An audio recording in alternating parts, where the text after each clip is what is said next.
चीनमध्ये HMPV व्हायरसनं मोठा धुमाकूळ घातलाय, तर भारतात देखील आता HMPV व्हायरसचा रुग्ण आढळलाय।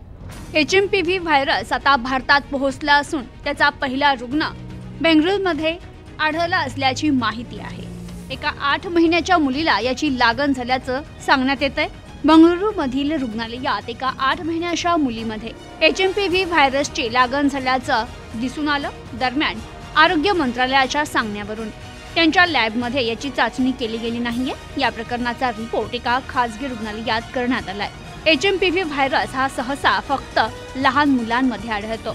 सर्व फ्लू नमुन्यांपैकी 0.7% HMPVचा वाटा आहे। या व्हायरसला मेटाप्युमो व्हायरस किंवा HMPV असं म्हटलं जातं, ज्याची लक्षणं सामान्य सर्दीसारखी असतात। सामान्य प्रकरणात यामुळे खोकला, नाक वाहणं किंवा घसा खवखवणं यांसारखी लक्षणं दिसून येतात। HMPV संसर्ग लहान मुलं आणि वृद्धांमध्ये गंभीर असू शकतो।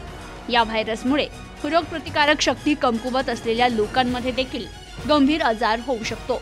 तर या व्हायरसच्या संसर्गापासून बचाव करण्यासाठी नागरिकांनी सावध राहावं।